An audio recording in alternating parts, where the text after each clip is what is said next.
Então, essa aula eu coloquei como título dela, Final Bioquímica, justamente porque eu dei uma agrupada muito grande dos marcadores que comumente são utilizados no laboratório de bioquímica, no setor de bioquímica, tá? E que a gente possa tá, então, revisando isso, tá? Eu fiz algumas tabelinhas semelhantes àquelas que eu solicitei para vocês fazerem das outras atividades. Então, o nosso primeiro momento da aula vai ser esse. O segundo momento, né, eu vou perguntar a vocês, né, vocês vão mostrar, né, as pesquisas ou alguns artigos de revisão que vocês tenham encontrado que fale daqueles novos marcadores que eu pedi para vocês pesquisarem. Até, inclusive, já colocamos algumas coisas nos grupos, né, que o pessoal da manhã tinha mandado, que a gente discutiu de manhã.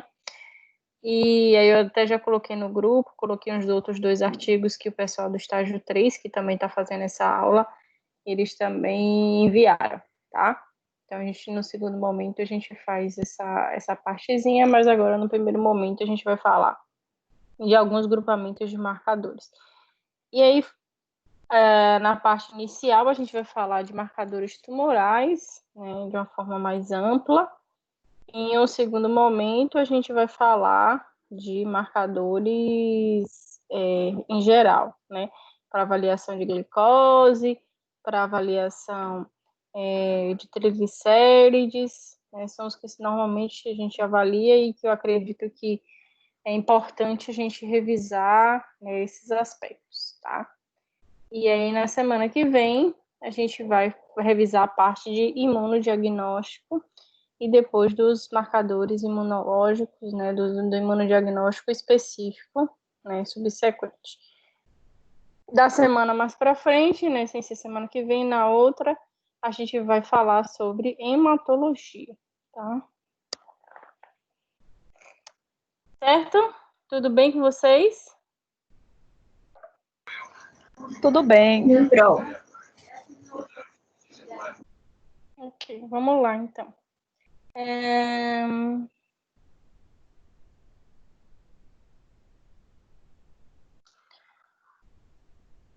Quando fala de marcador tumoral, eu vou falar assim de uma forma bem ampla, né, sobre o que é o câncer, como é que funciona, e a gente já parte para falar desses marcadores, tá? Só lembrando, isso vocês já viram em diversas disciplinas, né, uma neoplasia vai ser a formação de uma massa, né, e na formação dessa massa a gente pode ter o envolvimento de marcadores e de moléculas e de formação de uma massa no âmbito que a gente chama de maligno. E o que é que vai diferenciar, né, o que é benigno do que é maligno? A maneira que isso se comporta e se traz algum prejuízo para o organismo do indivíduo, tá? Então, quando a gente fala de um tumor maligno, de algo maligno, ele vai ter que ter uma característica onde ele vai ter projeções, ou seja, vai estar esticado lá, né, as células, aquela formação daquela massa não vai ser totalmente redondinha, tá? Vai ter projeções como se fossem braços ali, tá? Isso é uma característica que diferencia o que é benigno do que é maligno, tá? O benigno, ele vai estar localizado em uma determinada região. Além disso, a gente também tem a possibilidade de metástase quando se fala de um tumor, né, maligno, no benigno não tem, mas em contrapartida, o benigno, né, ele não vai ser somente benigno no sentido de que ele pode crescer e gerar compressão dos tecidos e muitas vezes eles têm que ser retirados, tá?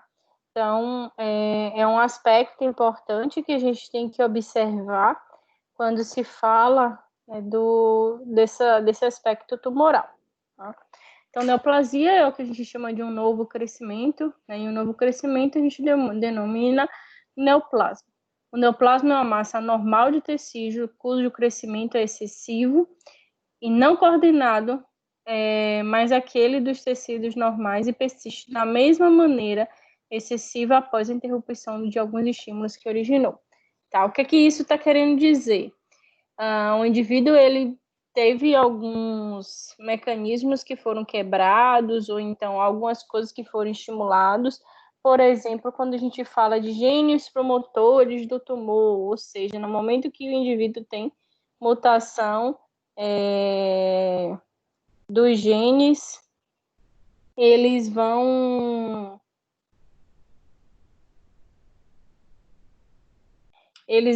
então vão ter essa promoção e essa possibilidade de se gerar o tumor, tá? Aspectos físicos, como, por exemplo, a radiação ultravioleta, radiação X, radiação gama, o indivíduo que é exposto a químicos. Então, ele pode viver um determinado tempo exposto àquilo, aquele estímulo, né, gerando mutações, destruição, modificação naquelas células do indivíduo.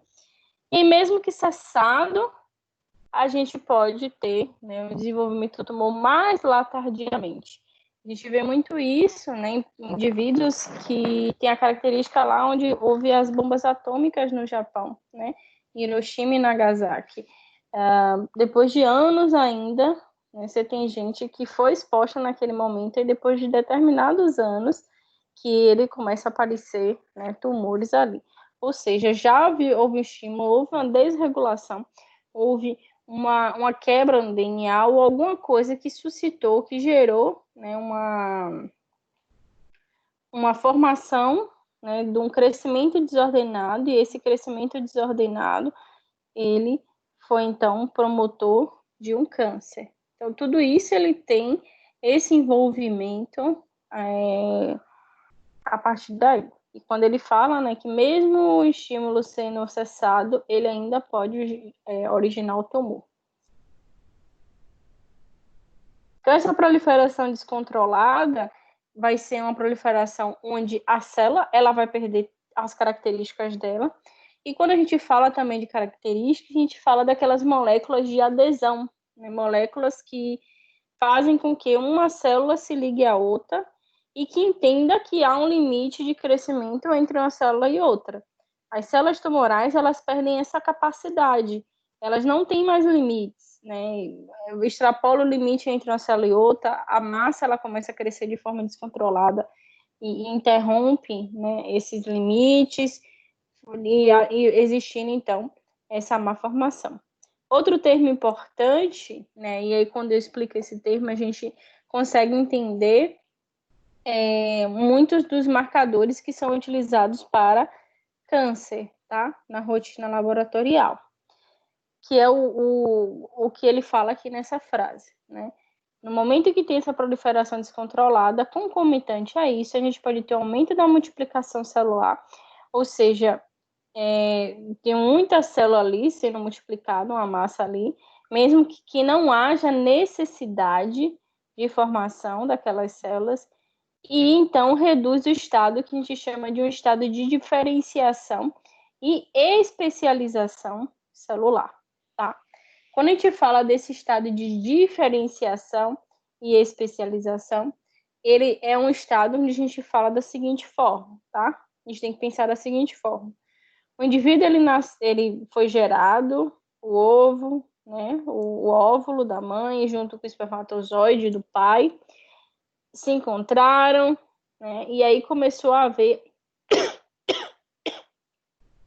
Amanda, uma formação. Oi. rapidinho. Não tá aparecendo slide pra mim. Não tá aparecendo? Não sei se é o meu Pra mim celular. também não. Aí, Pra mim também não, pronto. Tem que aparecer. professora. Tá aqui para aparecer. Tá ainda vermelhinho como ele fica aparecendo. Deixa eu colocar de novo. Esse time está meio. Saí pra ver se era isso. Não, o time está meio complicado. Eu tive que entrar e sair umas 3 vezes para conseguir logar. Deixa eu. Que essa parte aqui nem tanto, né? Mas para início é importante que vocês vejam o que eu tô falando. Voltou a aparecer? Não, nem para mim, não foi não. Peraí. Ainda não. Não, ainda não, peraí. Oxi. Agora ele não quer mostrar o slide.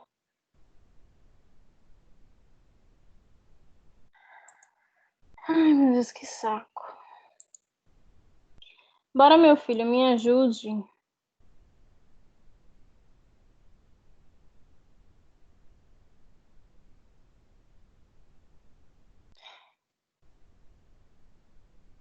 Deixa eu fechar e abrir o slide para ver se resolve.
Eu ainda não entendi, foi nada. Deixa eu reiniciar aqui. Não saiam não da sala. Deixa eu reiniciar para ver se coisa. Porque antes estava aparecendo como se ele estivesse expondo. Aí, agora, nem isso. Já não está aceitando eu mostrar o slide mesmo.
Oi, estão me ouvindo?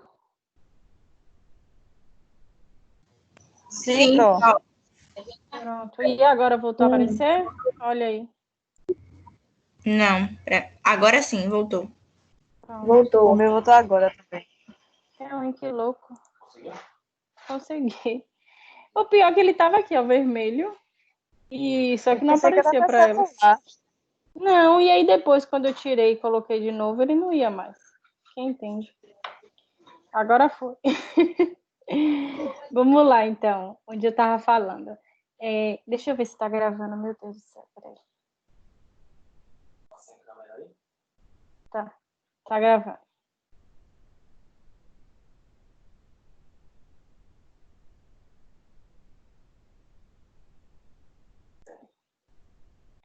Então, quando eu falo desse estado de diferenciação e especialização, justamente está conectado, né, com o que eu falei naquele momento. A gente vai ser gerado e para que tenha uma célula no fígado, para que tenha uma célula no baço, para que tenha uma célula no pulmão, para que tenha uma célula do coração, essas células originalmente elas vão se diferenciar a partir de diferentes estímulos, tá? Então, a célula do pulmão, ela é diferenciada, ela vai ser, né, com as características do pulmão. Ela vai ter aquele seu estado de diferenciação onde ela foi promovido para ela que fosse estimulada e que ela portasse todas aquelas características da célula pulmonar. Da mesma forma, as do fígado, as do baço, né? Então, é uma coisa que é importante, que muitas vezes gera confundimento, o termo, quando a gente fala o tumor é uma célula que perdeu a diferenciação. Aí, muitas vezes, o aluno fica pensando, oxe, mas não era uma célula diferente da célula original? Sim, ele é uma célula diferente da célula original, mas quando a gente fala de estado de diferenciação, ou seja, aquela célula tem a característica daquele tecido, então ela é diferenciada das outras células do corpo. O tumor, justamente, ele perde as características do órgão onde ele foi gerado, tá? Então, ele começa a perder as características daquela célula do pulmão quando começa a gerar um câncer de pulmão. Ele começa a perder, né, característica das células do colo do útero, né, quando o indivíduo ele tem uma mutação, uma infecção lá pelo HPV e acabou culminando num câncer do colo do útero, por exemplo. Então, quando a gente fala desse estado de diferenciação e essa perda desse estado de diferenciação, ele está associado à perda da característica do tecido original. Tá? Por que isso é importante? Quando a gente vai lá para a lâmina, onde faz a biópsia do indivíduo, o corte histológico, faz a biópsia, eu sei que é uma biópsia de mama, uma biópsia de pulmão. Eu vou procurar se existe característica, se o estado ali daquelas células, daquela massa, ele é semelhante às células normais, às células da mama, tá? Então, se isso não existe, se ele perdeu esse estado de diferenciação, é justamente uma das características da célula neoplásica. Além disso, a gente tem algumas atipias que vão estar associados a essas mudanças, tá? Nas células, que são importantes e são observadas na lâmina. E qual o tipo de lâmina, né? O que é que eu posso laudar, que eu posso avaliar para poder dizer que está existindo um carcinoma, né? Em biópsias, a gente não pode laudar, né? Se for um corte histológico, um corte lá de um tumor, uma massa tumoral, a gente não pode laudar. O que a gente pode fazer é preparar, né, a lâmina, fazer imunohistoquímica, dependendo do laboratório. Mas quem faz a leitura e liberação do resultado é o médico patologista, tá? Porém, em citopatologia, vocês podem estar laudando e trabalhando, caso vocês tenham a habilitação para trabalhar com citopatologia, certo?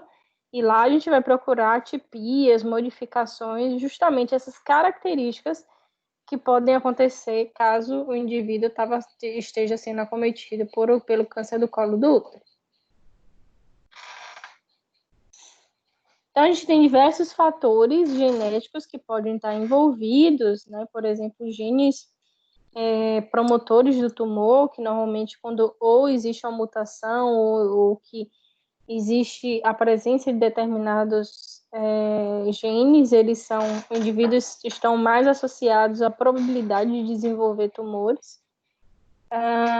Ainda se falando desses fatores genéticos, a gente pode também ter os genes que podem suprimir o tumor. Por exemplo, quando começa a ter um crescimento desordenado daquele grupamento celular, mecanismos são estimulados para que essas células morram por apoptose, né? Ou seja, vai existir uma cascata ali bioquímica que vai ativar para que haja uma supressão dessa massa tumoral.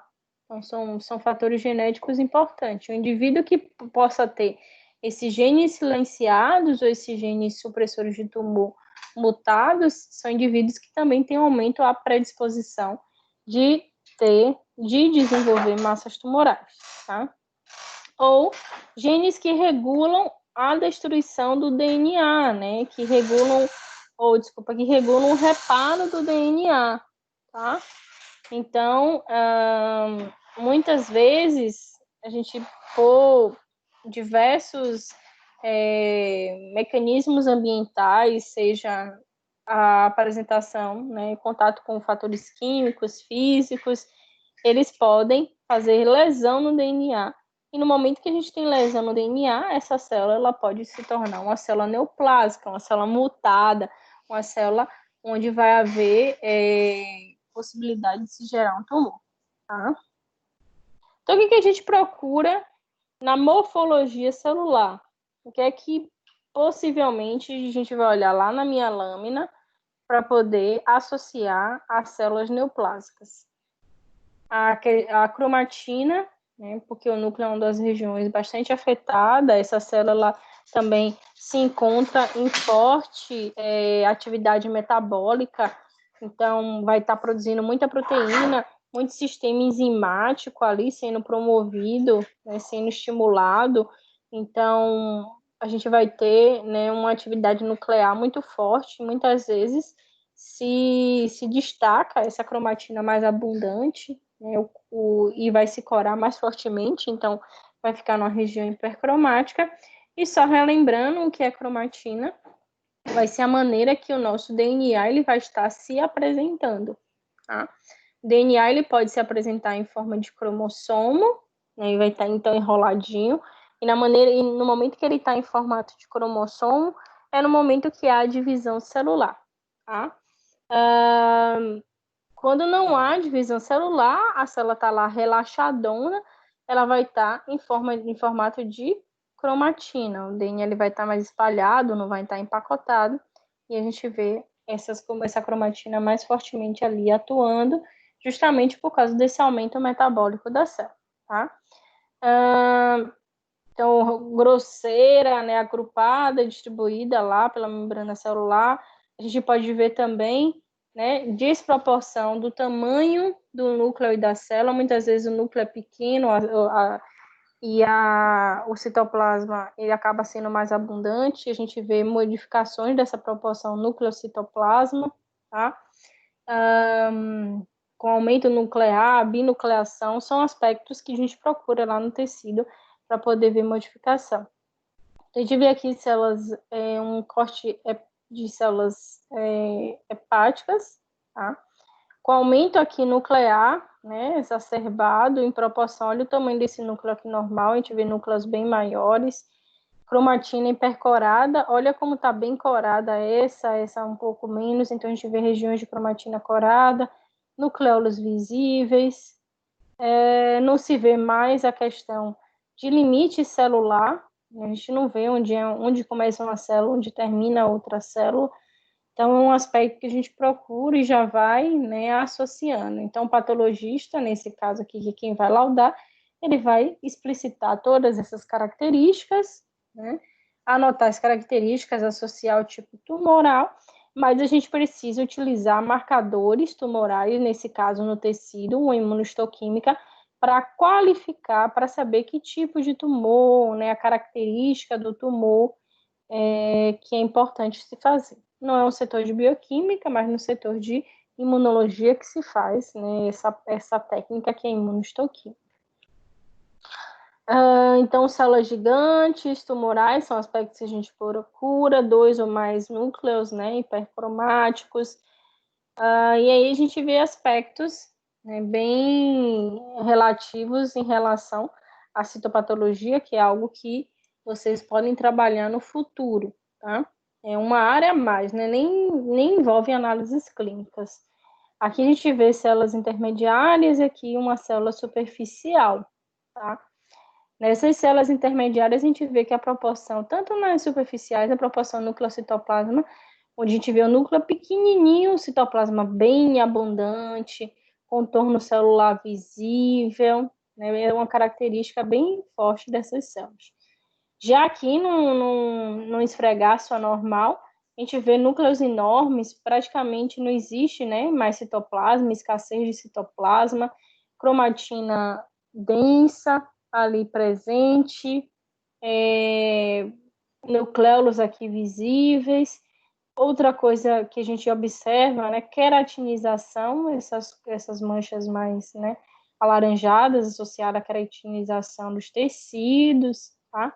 Então, são características, o indivíduo ele vai colocar, né, lá no laudo, características de células tumorais. Então, tem que fazer umas investigações dos marcadores, e aí que entra o setor de bioquímica, tá? Ok, gente, até aqui?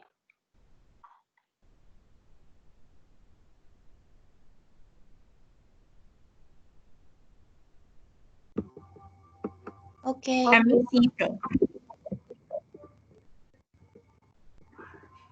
Então, macromoléculas que incluem, né, a maioria das proteínas, a gente vai ter ou antígenos de superfície celular, e esses de superfície celular a gente vai ter que marcar no tecido, tá? Ou antígenos de superfície celular que são liberados no sangue, aí esse a gente faz avaliação no laboratório. Proteínas citoplasmáticas, né, que podem ser dosadas, tá?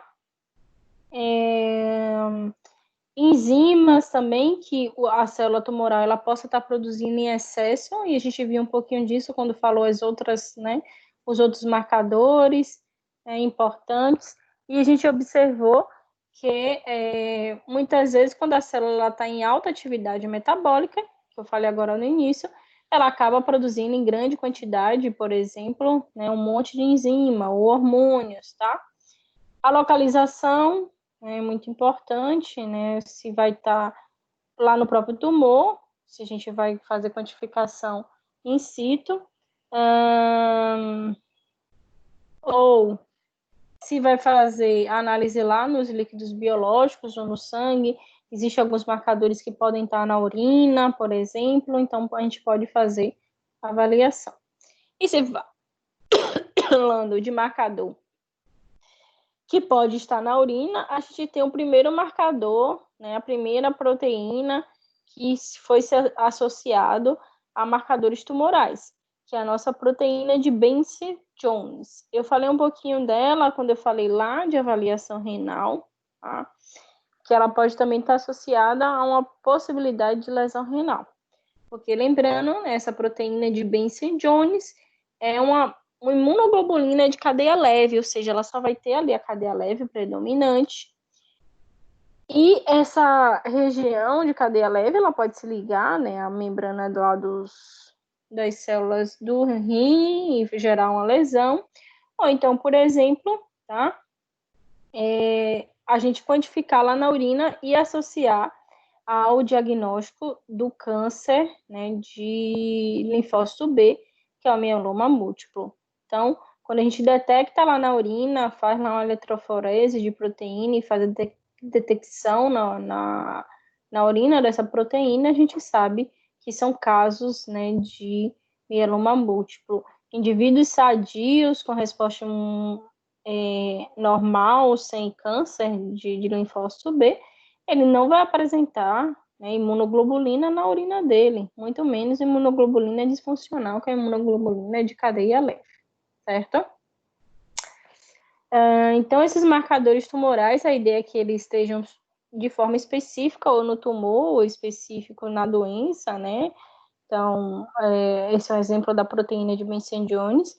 Não é a nossa realidade no laboratório, né? Muitas vezes a gente pode ter confundimento, um crescimento que não é um tumor maligno pode gerar o aumento de alguns marcadores, ou então a não preparação do paciente para o exame pode também, né, gerar aumento desses marcadores. Então, isso que é importante para a gente poder estar associando, tá?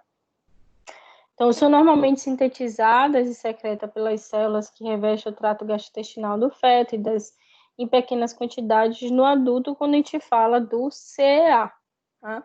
É um marcador que está sendo muito bem utilizado no setor, mas ele também não é muito específico, não. Tá? Em doenças benignas, ele pode estar aumentado. Então, esse CA é um antígeno carcinoembrionário, tá? Então, o próprio nome já diz, carcinoembrionário. É um antígeno que vai estar presente normalmente em embrião, no feto, mas praticamente o adulto não produz. Mas em um excesso de proliferação celular, né, onde o indivíduo está proliferando muito as células, pode acontecer, né, de haver essa produção em excesso desse marcador, desse antígeno, e isso ser quantificado lá no sangue do indivíduo, tá? Então, em situações normais, são eliminados pelo intestino, e em desordens benignas e malignas do trato intestinal. Então, vai ser lá detectado no sangue de forma circulante. Então, é um antígeno carcinoembrionário, ele vai estar em diferentes células do aparelho digestivo, né, do trato digestivo. Então, em malignidades de estômago, pâncreas, do sistema gástrico, intestinal, e fora disso, pode também estar associado em desordens da mama, pulmão e ovários, tá? Então, se o indivíduo ele vai estar sendo acompanhado, né, para fechar, para auxiliar no diagnóstico, normalmente se faz a dosagem desse antígeno carcinoembrionário.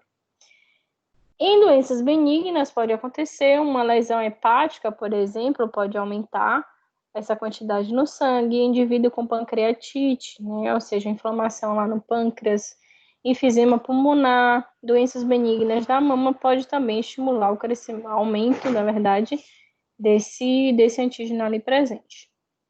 Os níveis podem estar elevados em tabagista, então muito cuidado quando a gente faz esse tipo de dosagem.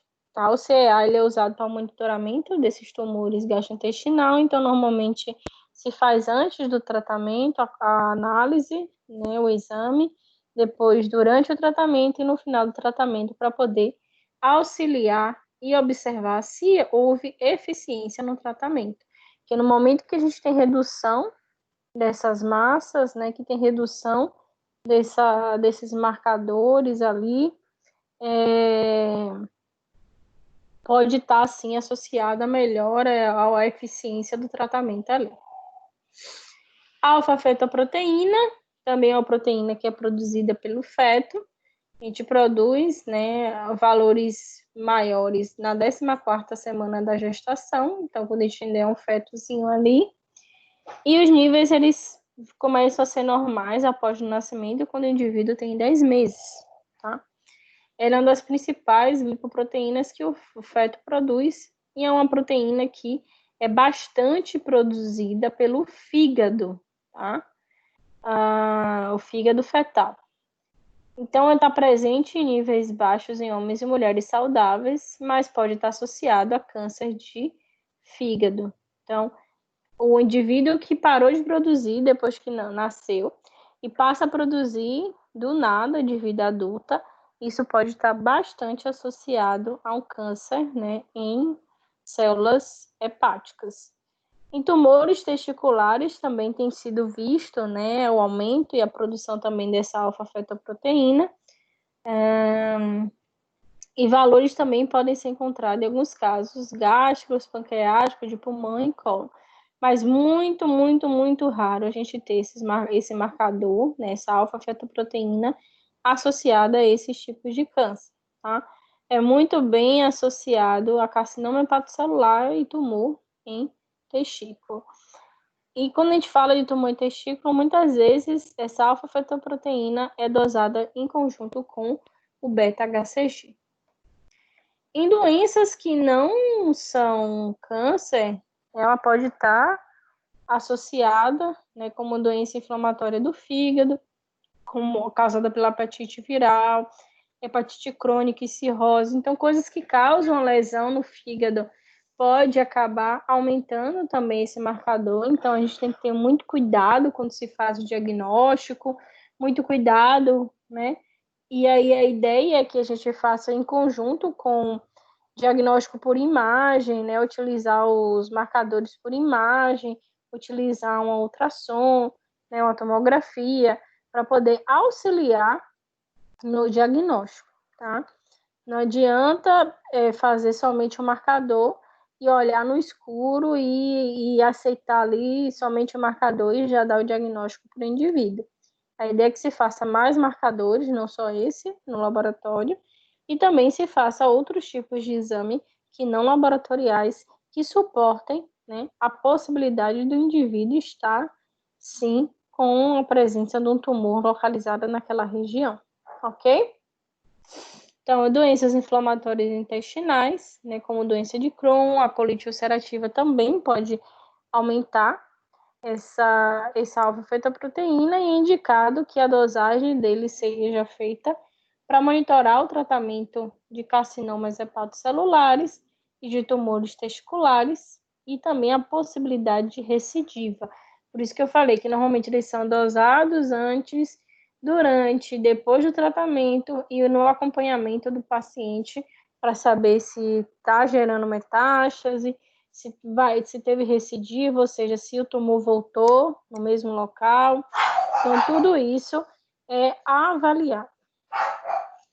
Os níveis de alfa-fetoproteína, eles vão ser correlacionados também com o tamanho tumoral. Então, quanto maior a massa, maior, né, o nível de alfa-fetoproteína ali no sangue do indivíduo.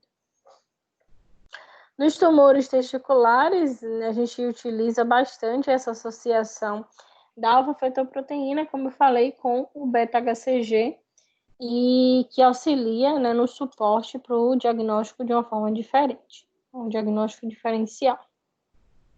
E aí, falando desse HCG e do beta-HCG, ele tem sido bastante utilizado, né, não somente para o diagnóstico ou para avaliação de gravidez, semanas gestacionais, e ele pode ser utilizado, como eu já falei, para avaliação de indivíduos que tenham câncer seminais, né, cânceres testiculares, e em pacientes que estejam desenvolvendo, né, os tumores trofoblásticos, né, tumores ali no aparelho reprodutor. Então, a ideia é que se dose o beta-HCG para monitorar, né, a terapia, prevenção também do aparecimento de metástase, quando esses níveis eles não estão sendo controlados, para poder avaliar a recidiva, também avaliar a questão do fracasso do tratamento, se o tratamento não foi ideal, não foi efetivo em eliminar, a gente ainda vai ter altas quantidades do beta-HCG, né, associados a esses dois tipos de câncer, né, que é o câncer trofoblástico e os cânceres, né, de testículo. Aí eu trouxe uma tabelinha, que não é minha, mas essa tabelinha é uma tabela da Sociedade Brasileira de Oncologia, e aí tem vários marcadores, né, a aplicação, as limitações que são utilizadas, esses marcadores para avaliação. A gente vai ter, né, aqui, por exemplo, o CA15.3, né, o CA27, 29, que é bastante utilizado, né, na detecção de recorrência de metástases, acompanhamento pós-operatório, para monitorar o tratamento, né, para ver se o tratamento está sendo efetivo. Então, pode ser observado em pacientes que estão fazendo quimioterapia, se há redução desses marcadores. Então, ele é muito bem utilizado dessa forma, sendo que, como limitação, pode ter um aumento ali transitório. Então, a ideia é que dose novamente, se tiver aumentado, logo após o indivíduo fazer a quimioterapia, tá? Então, momentâneo ali, ele dá uma aumentada, depois ele reduz drasticamente, tá? No momento de quimioterapia. O pâncreas, né, e estômago e colo retal, a gente pode ter um CA19, né, que a gente chama, esses CAs são designação, né, de antígenos carcinogênicos, tá? E são designados pela essa sigla CA e um númerozinho que vai estar associado, né, à localização da proteína. Então, esse CA19, ele pode ser utilizado no monitoramento, no pós-operatório, no prognóstico do câncer nessas 3 regiões. E em pessoas com doenças benignas, gastrointestinal, pode acontecer o aumento, né? Então, a gente tem que tomar muito cuidado na dosagem. Então, a ideia é que seja utilizada para avaliação da terapia.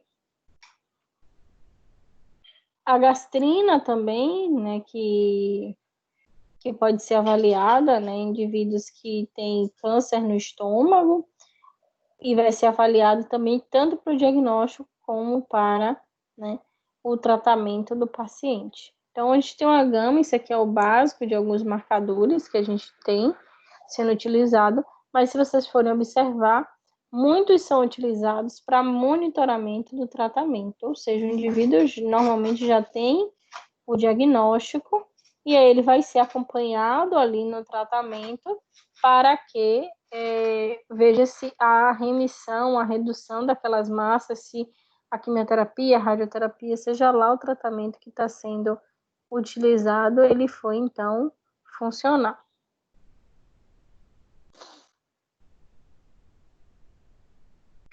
Certo? Querem falar alguma coisa, alguma dúvida, alguma pergunta?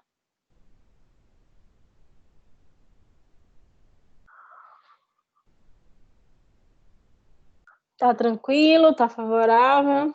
Hoje é sexta-feira. Então, vamos lá. Tá tranquilo. Tô me ouvindo, né? Dá pra ouvir, sim. O slide sumiu, eu fico preocupada também, a voz sumiu. Deixa eu só botar assim, que aí eu fico vendo vocês, que eu não fico achando que eu tô falando para ninguém.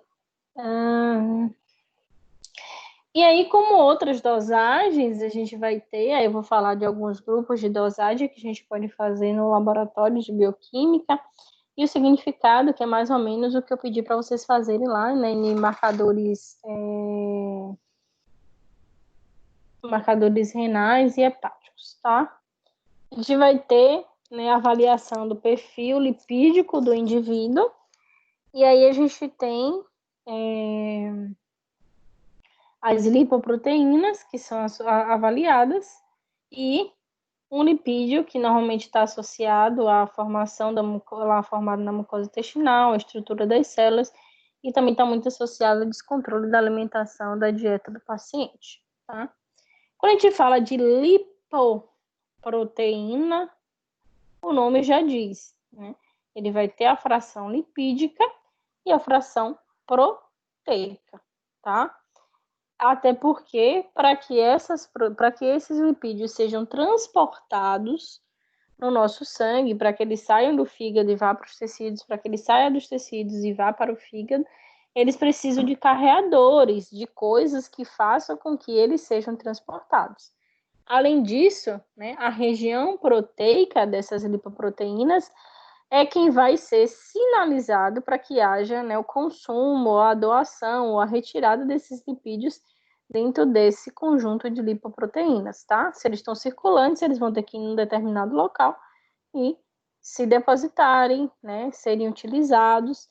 E aí, por isso que o termo correto, né, é lipoproteína, mas de forma popular, a gente chama o LDL, o VLDL, o HDL de colesterol. Mas eles não vão ter só colesterol como lipídios, isso quando a gente fala do LDL, do VLDL, e eles não vão ter só lipídios na sua formação, mas ele também tem a região proteica. Então, a terminologia adequada é que a gente chama, né, de lipoproteínas. Tá? E aí, se falando dessas lipoproteínas, a gente vai ter o LDL, né, que é a lipoproteína de baixa densidade. E essa lipoproteína de baixa densidade, ela vai ter a sua função de pegar aquele colesterol, né, e pegar aqueles lipídios que foram formados no fígado e levar para os diferentes tecidos e os diferentes locais. Até porque a gente precisa de lipídios para a formação de membrana, para a formação de hormônios. Então, eu necessito que os lipídios eles estejam circulantes e que eles vão até lá. Qual é o grande problema? O indivíduo que ele está com uma doença associada ao descontrole dessas lipoproteínas, tá? Que é o que a gente chama de dislipidemias, tá? Então, o indivíduo que não tem controle do LDL, do VLDL, ele justamente vai ter a predisposição de formar placas ateroscleróticas, ou seja, placas de gordura ali nos diferentes vasos, tá? Principalmente vasos, artérias, né, que se formam essas placas ateroscleróticas, vai suscitar, vai gerar uma resposta inflamatória, lesão e deposição dessa gordura ali, que ela vai ficar, né, muito bem localizada, macrófagos fazem englobamento desse, né, fagocitose, dessa gordura, e aí eles ficam mais pesados e se depositam. Então, a gente tem um ambiente extremamente inflamatório, proporcionado por esses lipídios ali, tá? Então, o ideal é que a gente tenha, né, circulando, mas que tenha de uma maneira controlada, tá? Você tem que ter, não existe ter LDL, VLDL zero, né? Mas também a gente não pode ter 300, 200, né, dessa quantidade de lipoproteínas. E o VLDL, ele vai ser a lipoproteína de mais baixa densidade ainda, tá?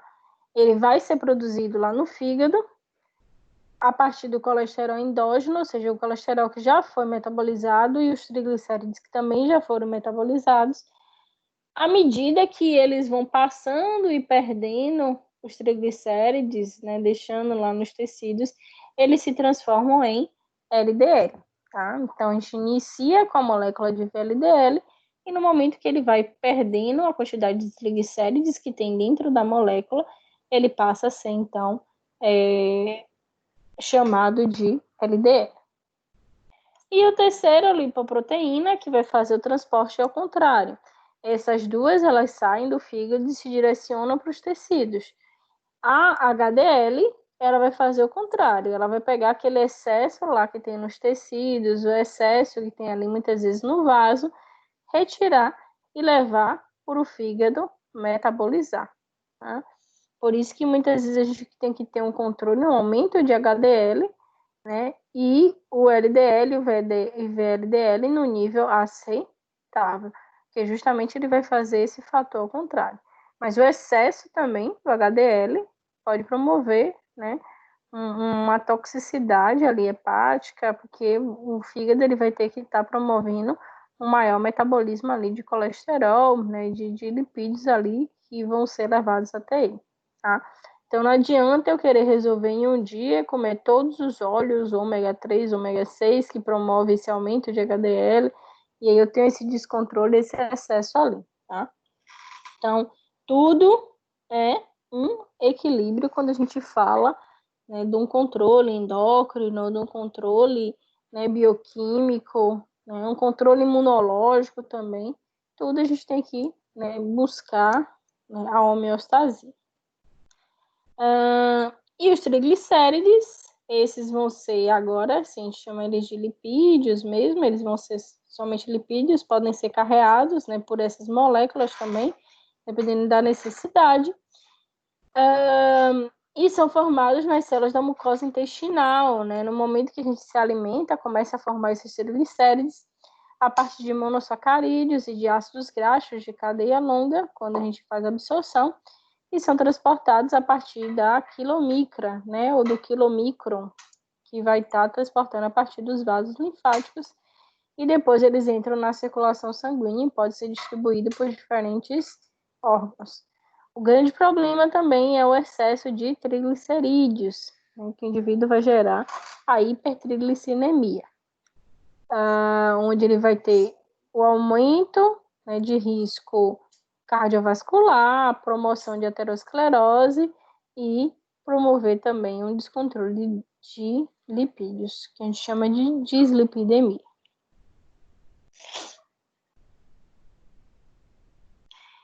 E aí a gente entra num grupo agora, né, não falando de lipídios, mas falando de basicamente o que a gente tem para avaliação de diabetes e diagnóstico de diabetes para o indivíduo no setor de bioquímica.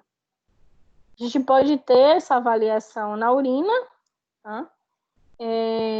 Como apresentação de alguns componentes que não deveriam existir lá na urina, como, por exemplo, a glicose, tá? Ou o que a gente chama, presença de glicose na urina, glicosúria.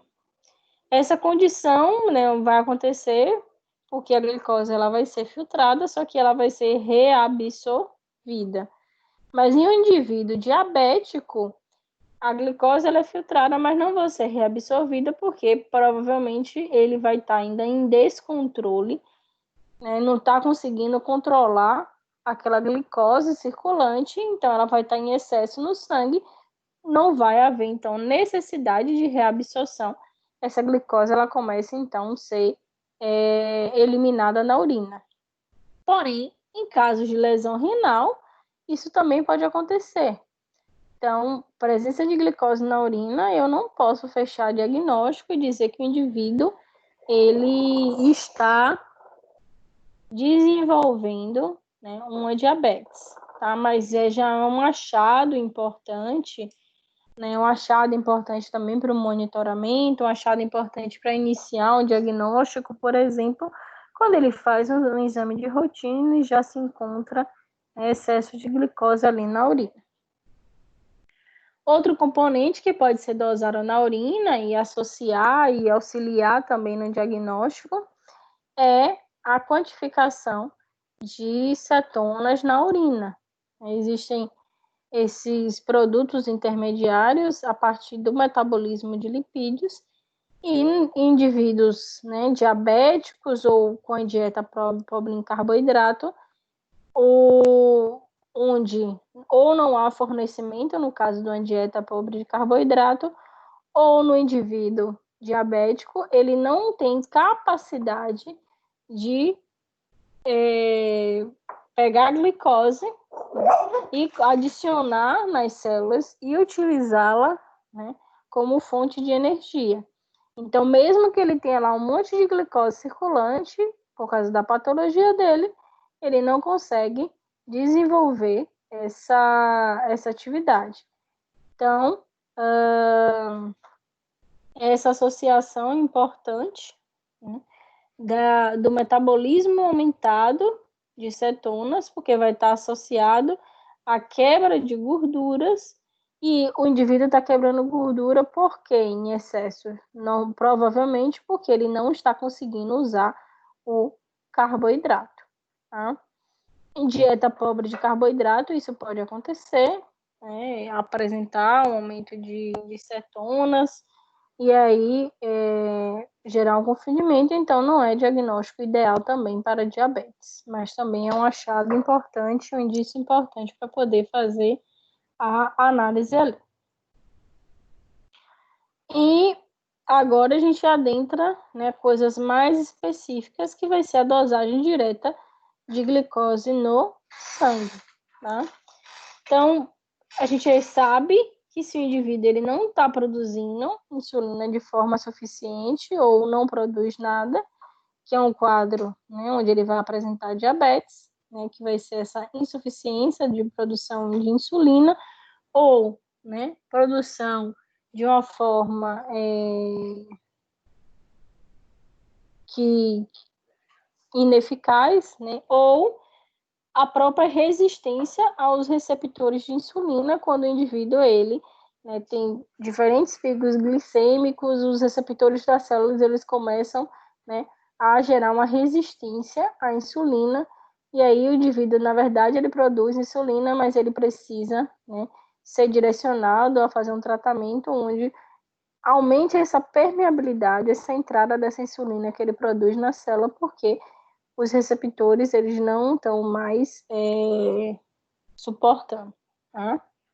Então, a gente pode fazer de triagem a glicose sanguínea, né, onde a gente vai avaliar no indivíduo que está em jejum, né, e fazer essa avaliação da quantidade de glicose circulante ali no jejum. Por que isso pode ser? Aí já é uma pergunta para vocês, para ver se tem alguém ainda aí, né? Porque a gente pode associar essa quantidade ou a codificação de glicose em jejum na possibilidade do indivíduo ter diabetes. Que é que possivelmente acontece com esse indivíduo.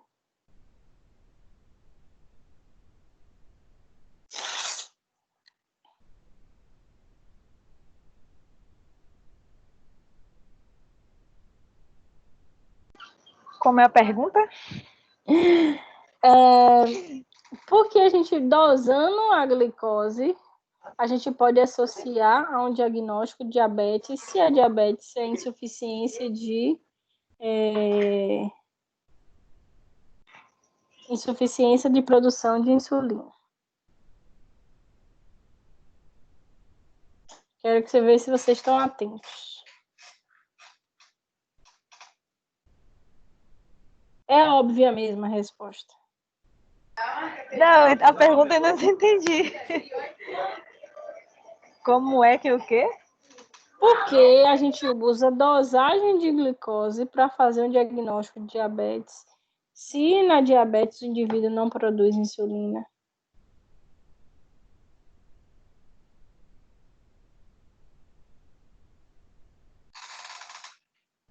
Não é porque.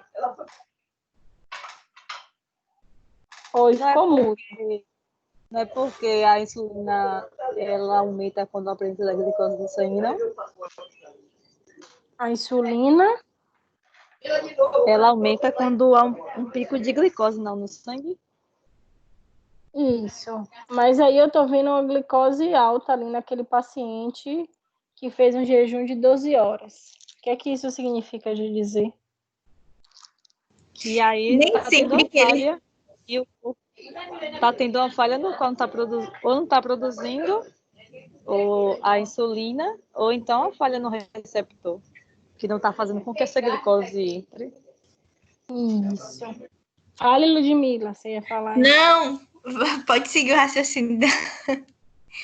Não, eu ia falar porque às vezes, tipo assim, o paciente ele tem uma alimentação rica, né, em açúcar, e aí ele pode ter feito uma alimentação anterior, porque, querendo ou não, ele não às vezes, depender do exame de glicose, como é o nome daquela que detecta no sangue, mesmo o paciente fazendo jejum de 12 horas, consegue verificar, não é isso, Pro? Isso, então a ideia é essa, né? O preparo do exame, ele é extremamente importante. O paciente, ele tem que fazer o jejum de 12 horas, né? Não passar, né, de um determinado tempo, ou seja, o paciente fez um jejum de 24 horas, de 20 horas. Também não é o ideal, né? O excesso, a gente Eu tá... já ouvi falar mesmo, tem gente que faz mesmo, Pro. Aí já não serve mais essa dosagem, entendeu? Porque ele já passou do tempo, né? Todo o nosso valor de referência é baseado, né, no jejum ali de 12 horas, tá? Então, não adianta ele fazer esse excesso de jejum, porque eu não posso confiar na... Pode até dar baixo demais, não é isso? Hã? No caso, assim, ele fazendo esse jejum acima de 12 horas, pode dar até um falso, né? Tipo assim, Isso, muito baixo, achando que tá normal, e não tá. isso, É isso? isso mesmo, tá? Então, não é o ideal. Então, realmente é uma coisa que vocês têm que instruir, que tem que deixar muito bem estabelecido no laboratório os tempos de jejum, os exames que são necessários, os jejuns que ainda são necessários ali para poder fazer a avaliação, tá? É importantíssimo. Tem um outro exame que vai fazer a dosagem de glicose, que a gente chama de glicose plasmática pós-prandial.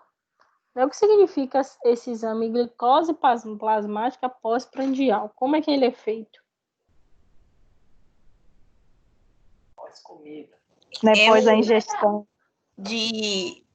É como se estivesse fazendo. Ele faz o exame, aí demora um pouco, aí ele toma um líquidozinho, parecendo eu esqueci o nome. Toma, demora um pouquinho e aí ele faz a retirada de novo após de tomar esse líquido. Isso pode ser e pode também ser uma alimentação mesmo, né? Ele vai, coleta em jejum, então faz a glicose em jejum, faz a alimentação dele e 2 horas após ele faz, né, a coleta. E qual a importância de eu fazer isso? O que é que isso vai me dizer para esse paciente, essa glicose pós-prandial? Acho que só para ver o comportamento da insulina, no caso, os pacientes têm diabetes, e ver esse comportamento, na verdade, de entrada de glicose. Uhum, isso mesmo, tá? É justamente esse como é que vai se comportar se ele vai em jejum, a gente já sabe, então já sabe o basal dele. 2 horas depois espera-se que ele já tenha metabolizado. Claro que ele não vai comer coisas, né, com extrema quantidade, isso, o que ele vai comer deve ser controlado, né? Assim, eu vou comer 1 quilo de cuscuz com ovo. Aí não rola, né? Mas se ele for comer um pão, né, e um copinho de café, é algo que está dentro, né, da quantidade de carboidrato que se espera para fazer a ingestão no exame. Né? Ou fazer como o Ludmila fala, mas isso acaba ficando até mais caro para o laboratório. Ele faz ingestão, né, da glucose e faz o exame. Tá? A ideia é que ele se alimente como ele se alimenta normalmente, né? Isso a gente vai dar instrução, que também ele não pode comer em excesso, porque isso pode gerar confundimento no exame. Então, saber mais ou menos as proporções do que ele vai comer ali de carboidrato, se é o ideal para o consumo. E aí, 2 horas depois, né, ele vai fazer a coleta. Então, é o que a gente chama de glicose pós-prandial, né? E o prandial está associado à alimentação mesmo. E aí, é como a Milena falou, a ideia é para poder observar como vai se comportar, né? Se consumindo aquela quantidade específica de carboidrato, né, o indivíduo, ele conseguiu controlar 2 horas depois e ter uma quantidade de açúcar ali, ainda no nível aceitável. Então, por isso que a gente tem os valores de referência, eu coloquei aqui esses valores, mas pode dar uma variaçãozinha de laboratório para laboratório. Mas não é uma variação muito grande, não, nesse caso de Tá exames aparecendo para não, Pro. glicose, não. Oi? Tá aparecendo não. Não, vocês não estão vendo aqui essa Nada. zero de slide? Não é possível, de novo. Sério. Ô, Pro, no caso, assim, o O paciente meu que tá faz... mostrando. Não, tá aparecendo não. Ô, Pro, no Veja caso do agora, eu tirei e coloquei. tá aparecendo. Pronto, pode falar. Um paciente que Agora sumiu pra mim. apareceu agora. Ô, Ele Pro, dá uns delayzinhos. é. Para que ele vai aparecer para todo mundo. Uhum. Fala. Ou para um paciente que faz a utilização, que utiliza remédio, né, para controlar os níveis de diabetes, insulina e tudo mais. Esse paciente, no momento que ele vai efetuar o exame para estar fazendo esse controle, ele tem que tomar medicação normalmente do dia. No caso, o paciente toma a medicação após o café da manhã, né? Isso, mas como ele vai no jejum, é indicado que ele tome a medicação e vai fazer o exame, mesmo estando em jejum. Aí a gente utiliza mais os outros exames para poder fazer o acompanhamento desse paciente, tá? Que aqui é mais para a gente um triagem, um diagnóstico inicial, tá? Para acompanhamento desse paciente são os exames que eu vou falar aqui agora, tá? Tá. Que é esse peptídeo C, dosagem de insulina, e eu vou explicar eles, né? Aí segura um pouquinho essa pergunta aí, eu vou falar para você entender mais ou menos, né? O que está associado a ver também se o medicamento ele está funcionando de maneira ideal. Isso. Tá Ainda em relação a diagnóstico, né, só para a gente pegar ainda essa linha de raciocínio, em relação a diagnóstico, a gente vai ter o teste, né, de tolerância oral à glicose. Esse teste de tolerância oral à glicose, ele é utilizado justamente para poder ter ideia, né, desse paciente, de como é que vai se comportar essa insulina quando a gente faz a administração. E aí, no teste de tolerância oral à glicose, ou a gente chama de curva glicêmica, é diferente do pós-prandial, que no pós-prandial a gente tem ideia do zero e 2 horas depois. Na curva glicêmica, a gente faz ou 3 pontos de coleta ou 5 pontos de coleta e eu consigo fazer um gráficozinho e naquele gráfico vai ser expresso, né, se subiu e se decaiu, né, se aumentou ali no momento inicial, que fez a ingestão da quantidade de carboidrato, e aí, como a Ludmila falou, nesse caso a gente faz a administração do líquido mesmo ali, de 75 gramas de glicose.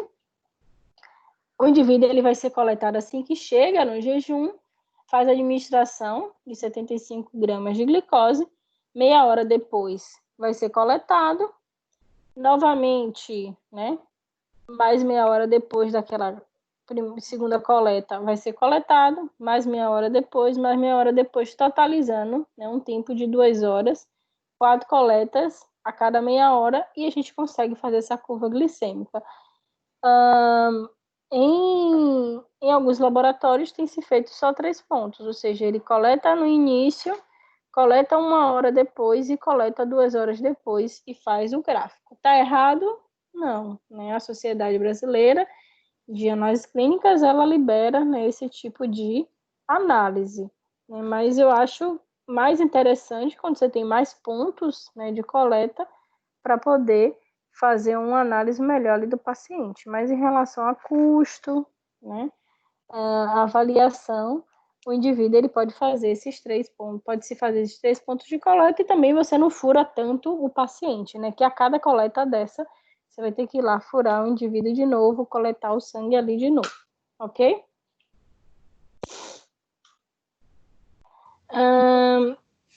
E aí a gente parte aqui para esses 2 que podem estar sendo utilizados para o acompanhamento do paciente, e no caso da dosagem de insulina, ela pode ser feita em conjunto com esse teste de tolerância oral à glicose.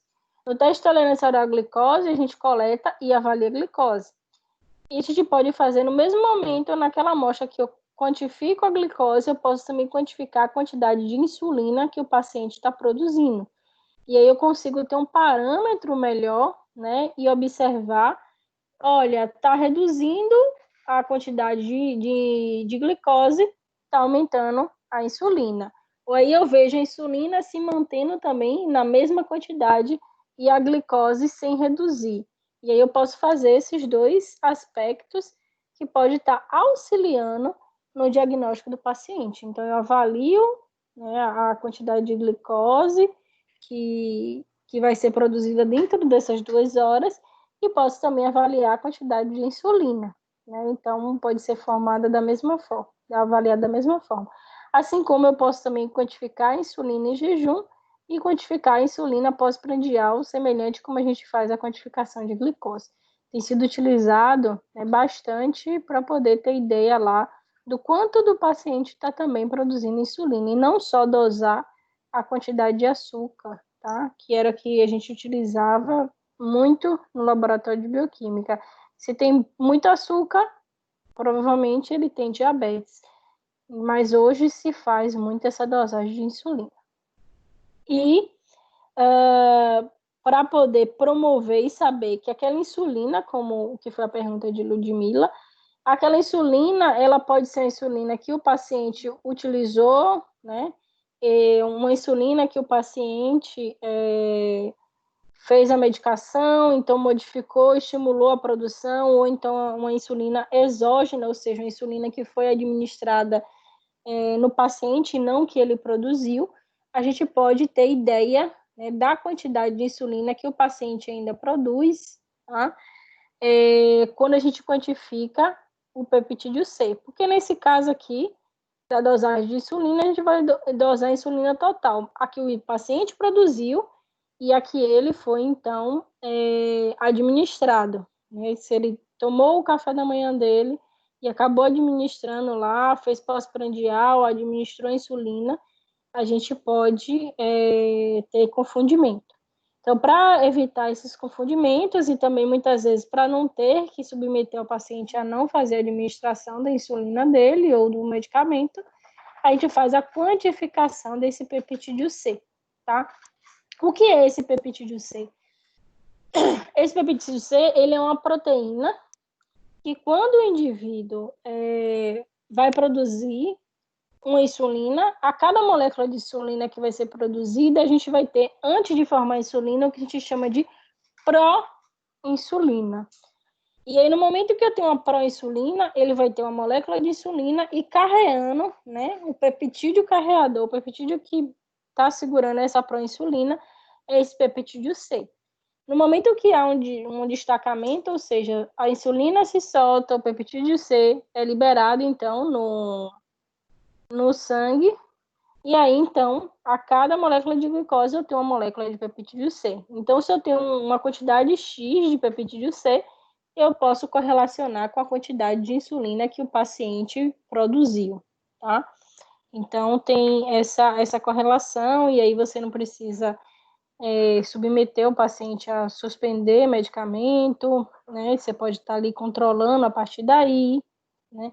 Ou ter certeza da quantidade de insulina que ele ainda produz, que está promovendo, ou então, se o remédio que estimula a produção da insulina dele, né, insulina endógena, ou seja, a insulina que o indivíduo produz, se está sendo formada da maneira adequada, hoje tem sido utilizada essa dosagem desse peptídeo C, certo? Respondi sua pergunta, Lud? Muito pró. É porque, assim, esse peptídeo C, ele é pouco visto, sabia? Pouco visto, não, ele é pouco solicitado pelos médicos. Normalmente, eles solicitam dosagem de insulina, a curva glicêmica pré-diabética. Agora, esse peptídeo C, é sério mesmo, pró. Eu tô ouvindo ele agora. Porque no minha pouca experiência, né, que é quase zero, de laboratório que eu tive, os médicos malmente solicitavam para pacientes diabéticos isso aí. É verdade, você está certíssimo.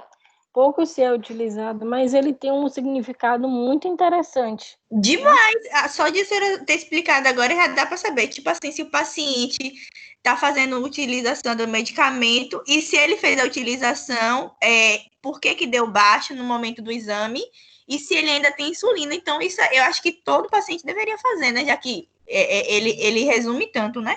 Mas... É verdade.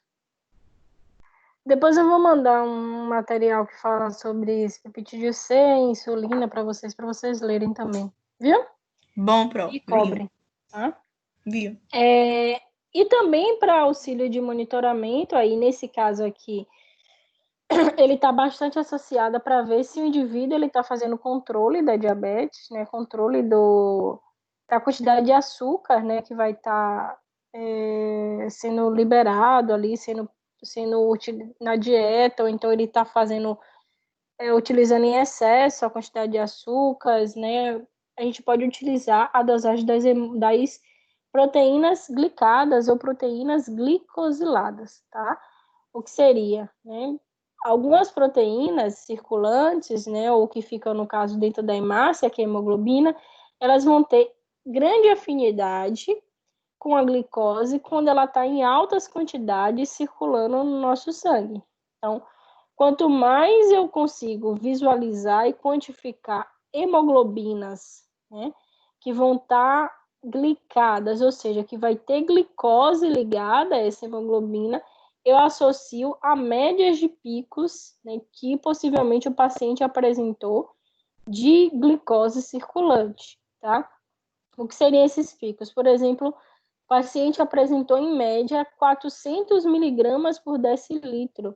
Então, eu posso sim hoje, como parâmetro de quantificação da hemoglobina glicada, saber em média ali dentro de 3 meses. Por que 3 meses? Porque a minha hemácia ela vai ter o tempo de vida de até 120 dias, então pode me refletir, eu vou pegar uma quantidade de hemácia média, então eu tenho hemácia de 3 meses, né? Eu tenho hemácia de 90 dias, eu tenho hemácia de 60 dias, então isso também é importante para a gente ter uma média, então a gente faz uma média e consegue observar o quanto da minha hemoglobina está glicada, né? O quanto de açúcar se ligou. Se está em grande quantidade ligada, significa que o indivíduo ele teve muitos picos altos de glicose ali circulante, e aí, mesmo que ele queira burlar, né, os exames, como por exemplo esses dois aqui, começa a fazer nas semanas anteriores uma alimentação mais, né, certinha, antes do exame, né, ele faz um jejum mais prolongado, engana, mas a quantificação de hemoglobina glicada não tem como enganar. E aí, se você vê em altas quantidades as hemoglobinas glicadas, sabe-se que o indivíduo ele não está tendo controle, né, na questão pregressa, né, antes de ir, nas semanas ou nos meses antes de fazer o exame lá no laboratório, ok? E outras que a gente consegue ver com menos tempo, né, a hemoglobina glicada, ela me dá uma ideia até de 3 meses, né? Porque a gente sabe, como eu falei, hemácia eu posso pegar ali hemácias com 120 dias, com 100 dias, com 90 dias, Mas se eu quero ver uma coisa mais próxima do que a realidade ali do indivíduo, a gente pode fazer a dosagem de frutosamina e de albumina glicadas, tá? Justamente porque vão ter a meia-vida de 2 a 3 semanas, então essas proteínas elas vão ser repostas, né, com esse tempo, e aí quando eu coleto ali, eu tenho a ideia, né, de 2 a 3 semanas atrás ali, se houve picos glicêmicos, se houve glicação de proteínas, ou seja, ligação dessa glicose ali, que vai acontecer no momento que está em altas quantidades. Então, é mais ou menos o que a gente tem hoje no laboratório de bioquímica para poder fazer ou diagnóstico ou controle, né, acompanhamento do paciente, controle de administração de medicamento, mais ou menos o que a gente tem para avaliação, certo? E, né, como aqui eu trouxe agora um âmbito de várias outras coisas que podem ser dosadas, tá? Não sei se vocês viram, o pessoal da manhã até pensou, né, em fazer listas de exames e vocês lá no grupo mesmo, né, um ir ajudando o outro e fazendo essas tabelinhas para vocês, né, terem lá os parâmetros do que pode ser dosado no laboratório. Então, eu trouxe outras aqui que não entrou nos assuntos específicos, mas são importantes, são comuns de serem avaliadas, né, no laboratório. E algumas eu trouxe que a gente já discutiu falando de alguns marcadores de lesão renal, tubular, né, ou lesão hepática. Exemplo, a gente pode ter alfa-fetoproteína, que ela vai ser sintetizada pelo fígado fetal, a gente acabou de falar dela, né, que pode estar associada a uma lesão hepática ou também um carcinoma hepático. A beta-2 microglobulina é uma proteína que vai estar associada ao aumento da disfunção tubular. Aí vocês lembram lá de marcadores renais, né, que são proteínas que normalmente elas passam por ser pequenininhas, essa beta-2 e a alfa-1, e elas vão ser reabsorvidas no túbulo renal. E no momento que ela não é reabsorvida no túbulo renal, isso significa que há uma disfunção ali naquele túbulo renal. É importante fazer avaliação. Outra proteína que a gente já falou dela, que é a proteína C reativa, está envolvida em respostas imunológicas e me diz, né, sobre as inflamações. Outras duas proteínas importantes que vão me falar sobre as reservas de ferro ou transporte de ferro é a ferritina. A ferritina é uma proteína importante porque ela é uma proteína de reserva, né, de ferro, onde ela vai fazer a ligação de ferro lá nos tecidos e ser a reserva ali de ferro. E a gente pode quantificar essa ferritina que possa estar circulante e a gente vê o aumento de ferritina está associado a maiores reservas, redução de ferritina, menores reservas de ferro. Então, só dosagem de ferro iônico, dosei só ferro no paciente, pode ser ali temporariamente, ele está fazendo tratamento, né, com aumento de ferro, né, ali temporariamente ele vai estar aumentado, mas quando a gente vê a reserva está baixíssima, então significa que aquele ferro ali foi da alimentação dele, né, ali aumentado, mas se a reserva está reduzida, está mais associado a uma patologia. Tá? E a transferrina é uma proteína de transporte do ferro. Então, no momento que a gente se alimenta, faz absorção de ferro lá na região intestinal, nos receptores, essa transferrina ela é a que vai pegar esse ferro e levar, né, cair na corrente sanguínea e levar para os tecidos e levar para a ferritina. Então, essa transferrina, ela vai me dizer sobre o suporte nutricional. Se ela está aumentada, significa que o indivíduo está fazendo uma alimentação mais ideal, né, para a absorção de ferro ou não. Duas enzimas agora importantes, a gente falou de proteínas de forma geral, mas a gente tem algumas enzimas importantes, algumas a gente já falou, né, nas aulas passadas, mas outras não, e eu julgo importante, né, essa lista de enzimas para vocês terem em mente. Quando a gente fala de atividade pancreática, nós temos duas enzimas importantes para serem avaliadas. Enzimas que são produzidas pelo pâncreas, como a amilase salivar e a lipase, ou desculpa, a amilase pancreática, estou falando de pâncreas, falei amilase saliva, a amilase pancreática e a lipase, tá? A amilase, ela vai ser uma enzima que vai ser produzida para poder fazer quebra de carboidratos, então o pâncreas produz, joga lá nos ductos, tá? E aí vai cair lá na região intestinal para ajudar na quebra dos carboidratos que começam a ser digeridos desde a boca, né, no momento que a gente tem a amilase salivar, tá? Em desordens pancreáticas, seja lesão, né, inflamação no pâncreas, câncer pancreático, ou obstrução dos ductos pancreáticos, por exemplo, cálculos onde possa obstruir, né, faz com que haja aumento dessa amilase circulante, aumento da amilase que vai estar lá no sangue, bem parecido com aqueles mecanismos que pode acontecer no fígado.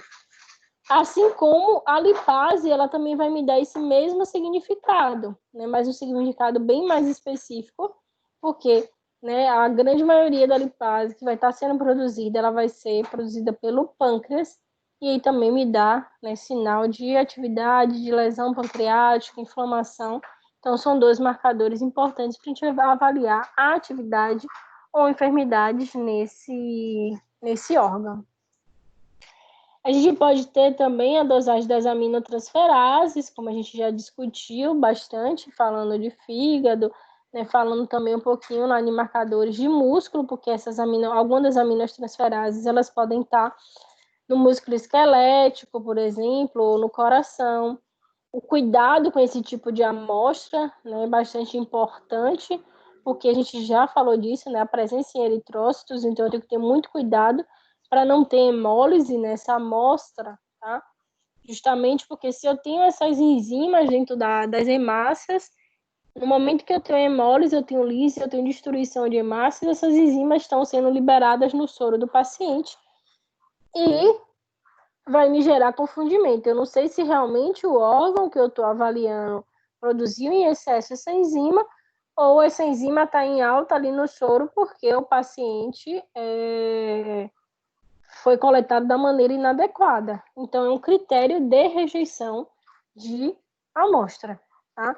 Amostra lipêmica, amostra hemolizada, porque são dois parâmetros que, para avaliação bioquímica, gera muito confundimento. Então, a amostra lipêmica, a gente depende muito da colaboração do paciente, tá? Então, se ele fez o jejum adequado, né? Fez o tempo ali adequado, mas a amostra hemolizada depende do coletador, a não ser que ele esteja em um quadro de anemia hemolítica. Mas aí é um quadro onde ele vai estar lá no hospital. Mas se é um indivíduo que foi coletado da maneira inadequada, eu posso gerar uma amostra lipêmica. Então, até coletei da maneira adequada, mas a maneira que eu me portei com o tubo, a maneira que eu homogeneizei o tubo, ou como eu deixei o tubo, eu posso também estar gerando hemólise ali naquelas hemácias. Então, é todo cuidado, né, para essas amostras ali, principalmente se elas vão ser direcionadas para avaliação bioquímica. Ô, Pro, Oi? a demora de retirada do garrote também pode estar fazendo essa hemólise? Sim. Você pode estar gerando mais, né, atrito entre as hemácias e aí acaba, sim, gerando uma amostra hemolizada. Viu? Bater também no momento da coleta errado, né? Bater no braço do paciente, né? Sacudir o tubo, tudo isso vai gerar amostra hemolizada. E aí tem que recoletar. A ideia é que você faça, normalmente não são vocês que vão estar coletando, mas vocês podem ser responsáveis por um setor de coleta. Então, você tem que instruir ao indivíduo que é coletador, que ele tenha todos os cuidados e que a amostra hemolizada não vai ser aceita. Então, o indivíduo que está coletando, ele já tem que observar, porque já aproveita ali o paciente para fazer uma nova coleta, né? Porque senão, se o laboratório for um laboratório bom, ele vai ter que pedir depois para o paciente voltar para recoletar, se ele levar a sério, né, o tipo de diagnóstico. Se não, ele vai enganar o paciente, vai deixar como está, faz a avaliação ali, fica com medo de liberar valor alterado e, às vezes, muitas vezes, libera um valor que não está alterado. Acredito que, infelizmente, esse tipo de coisa pode acontecer. Então, o ideal é que vocês mostrem e estabeleçam essa parte de conhecimento, né? Se a gente continuar com essa parte de aulas remotas, talvez vocês peguem o bloco que é mais para o estágio 3, que é a parte de administração laboratorial. Então, vai ser discutido bastante isso, né? Aí, Thiago, que faz essa discussão mais de parte de administração laboratorial. E aí se fala muito dessa questão de controle de qualidade, de cuidado, como vocês fazem gestão de pessoas, como a gente trabalha com as pessoas, que são justamente muito importantes quando a gente faz esse tipo de avaliação, né? De trabalho. O outro tá aqui, ó, pescando. Certo? É bom mesmo, viu, porque é difícil a pessoa que, tipo assim, já tá lá no laboratório há bastante tempo.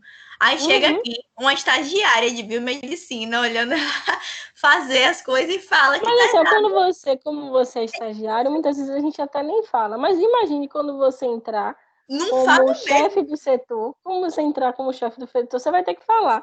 Aí você vai chegar para uma técnica de 20 anos e você acabou de sair das fraldas, né?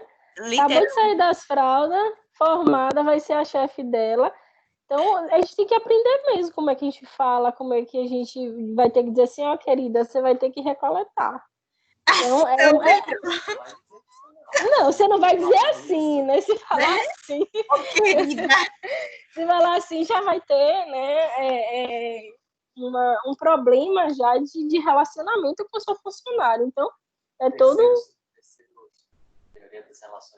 Isso, é que é isso que eu tô falando com eles. E aí, no terceiro estágio, o legal dessa oportunidade da gente estar discutindo é o que ele está falando dessa questão de teoria da relação humana, que isso é muito importante.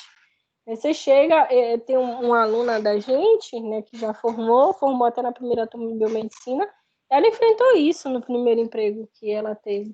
Chegou lá, todo mundo anos, né, de laboratório, e ela chegou lá como chefa por causa da graduação, o pessoal lá técnico, e ela teve muita retaliação, muito problema, né, para até se adaptar ao ambiente. Tanto que depois outro laboratório chamou e ela pulou fora, que não aguentou. Dica, seja líder, não seja chefe. Né? Mas aí você explica para eles no estágio 3. Estágio 3. Só para isso.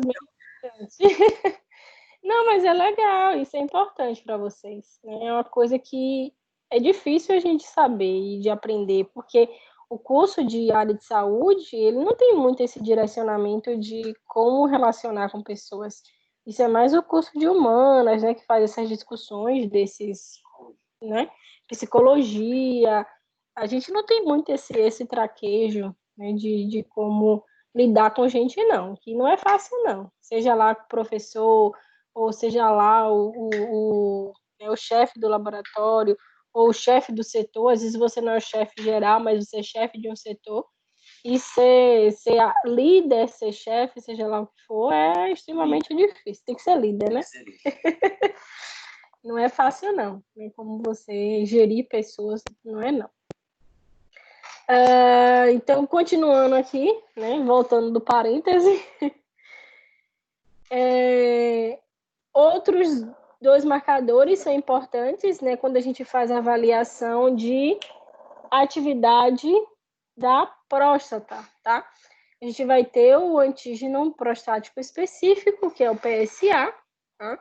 É um antígeno que ele pode ser utilizado para dosagem, né, de câncer de próstata ou proliferação de células da próstata.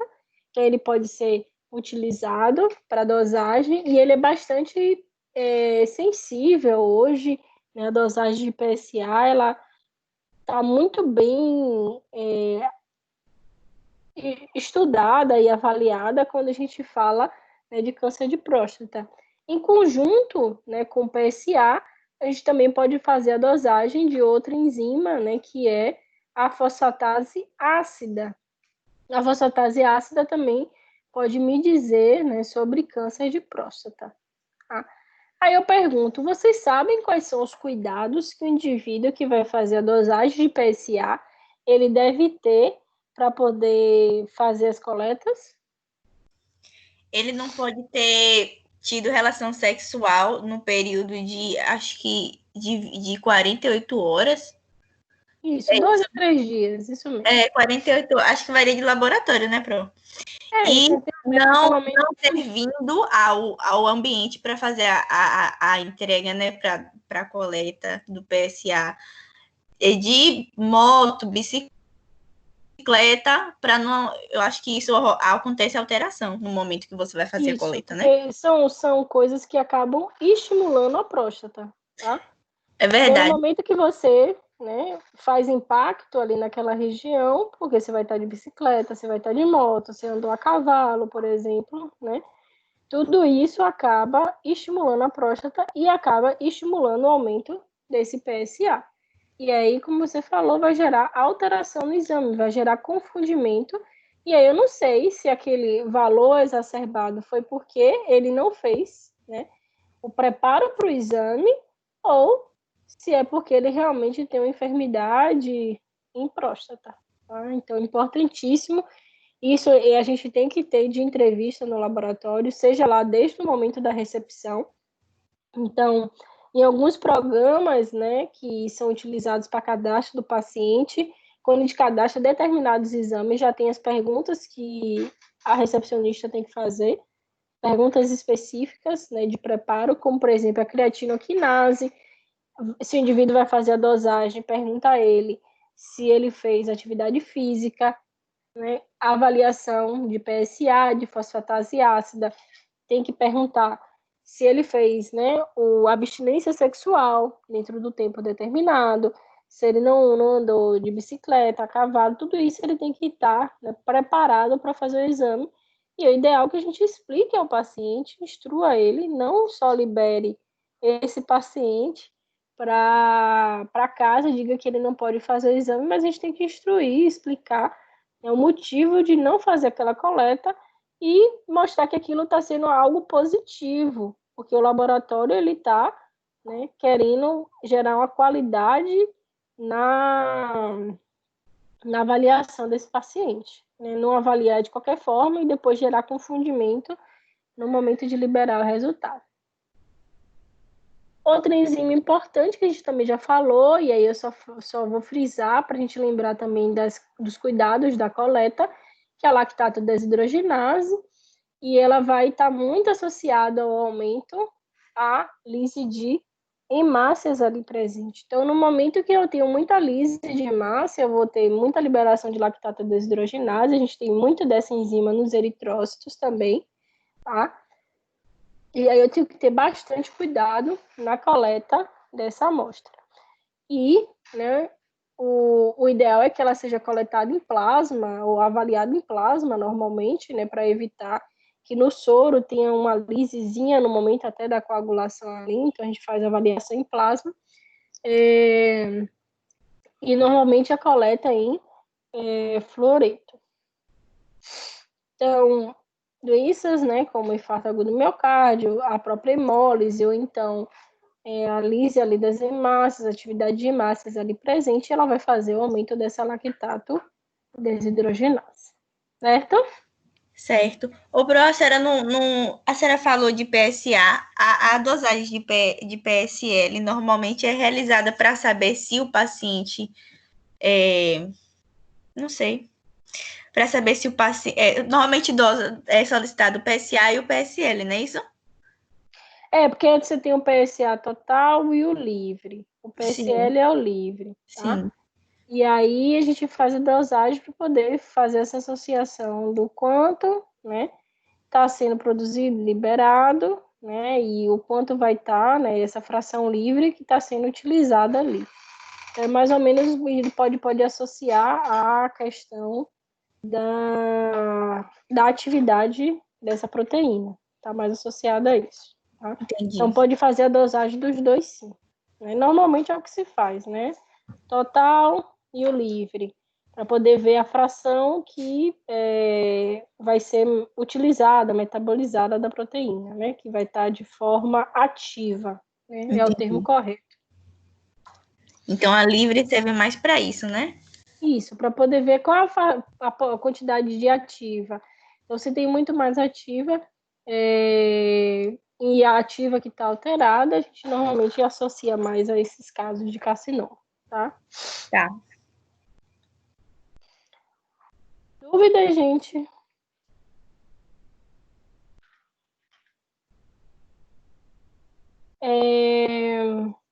Outra coisa importante, se chegaram a procurar lá algum artigo que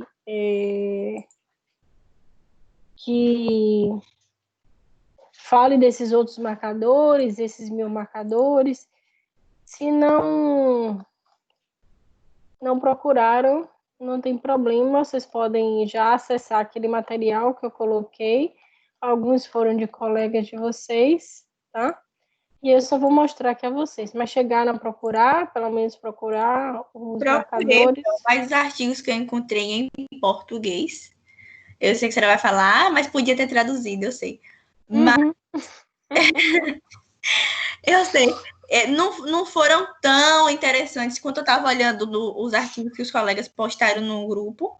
Eu achei um bocado, né? Inclusive. Não foram tão interessantes. Então, não é nada extraordinário. Se for para marcador que a gente já conhece, não. Eu quero que mostre assim, novos marcadores. Aqui é uma dissertação de mestrado, então está em português. Eu vou colocar lá, que eu acabei não colocando. Ele fala dos marcadores tradicionais, tá vendo? Para diagnóstico de doença hepática. Mas tem outros marcadores que ele mostra, tá vendo? Que podem ser utilizados como novos marcadores. Esse está em português. E aí vocês podem utilizar. Se vocês quiserem ver o artigo original, é uma dica que eu dou, principalmente se vocês estão na era de TCC, tá? E aí vocês acham a revisão, por exemplo, qual a dica que eu dou? Você vê esse número 8zinho aqui, vai lá na referência. Você gostou do que ele falou, né, ali? Aí você vai na referência e procura quem é o 8, né? E vai lá na referência original para você também citar a referência original, para você conhecer o trabalho original. Ver se o indivíduo que está falando, né, fazendo a revisão daquilo ali, realmente aconteceu naquele trabalho.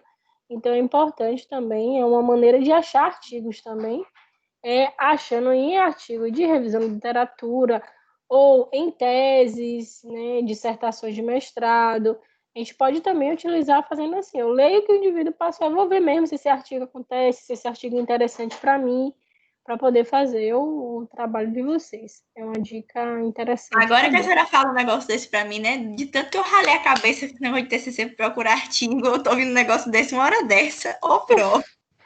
Antes tarde do que nunca, né? Não, é sempre bom, né? Lógico, mas, né? Poderia ter sido um pouquinho mais cedo. Esse artigo aí... Eu não sou professor de metodologia. Não, pelo amor de Deus, Pro, não causa intriga uma hora dessa, não. Deixa quieto. Pois é. Esse artigo aqui ele é legal, ele é da Sociedade Brasileira de... Esse aí que eu achei, mandei para a senhora. Ele é bem legalzinho, ele fala dos básicos, né? Fala do cálculo, que eu achei legal, né? Para vocês terem ideia de como faz aqueles cálculos para poder ver o clearance, né? Ou depuração de creatinina, tá? E fazer a quantificação da taxa de filtração glomerular, que a gente vê por ml, minuto, tá? E tem novos marcadores que podem ser utilizados, né? Essa depuração da inulina, proteinúria não, que já é comum, albuminúria também. Isso, de proteinúria já. O dimorfismo eritrocitário é algo novo que a gente pode estar utilizando, por exemplo, tá? E isso a gente pode estar associando a algo que encontre lá na urina do paciente, tá passando hemácia com morfologia esquisita. Isso é importante para ser utilizado como um achado, né, diferencial daquele analista clínico. Tem uma coisa que eu acho legal vocês observarem, né? Em hematologia, a gente vai falar um pouquinho dessas modificações, identificações que a gente pode fazer. E também observar lá no sangue do indivíduo, né? Na lâmina também do esfregaço sanguíneo. A gente pode estar observando e às vezes o indivíduo não tem anemia, não tem nenhuma outra doença e, na verdade, a doença é renal, Então, pode estar utilizando. Então, acho interessante vocês fazerem a leitura, né? Dar uma lida nessas coisas, aproveitar a oportunidade para a aquisição de conhecimento. E os outros, eu não tá aqui aberto no meu computador, mas eu coloquei lá no grupo, né, para vocês terem acesso, e também vou colocar lá no Dropbox, tá, para que vocês possam também ter outro local de acesso desses materiais. Ok? Ok. Só faltou o de segunda-feira, né, Pro? O assunto de segunda que a senhora falou que ia colocar. Não, o assunto que eu vou falar, segunda não, né, gente? Vai ter aula quarta-feira. Não, quarta-feira agora que teve a aula, no caso do um Dropbox, a senhora não colocou ainda. Ah, não coloquei mesmo, não. Não Foi. coloquei, não. Vou E é colocar pra fazer esse os marcadores já... também, né?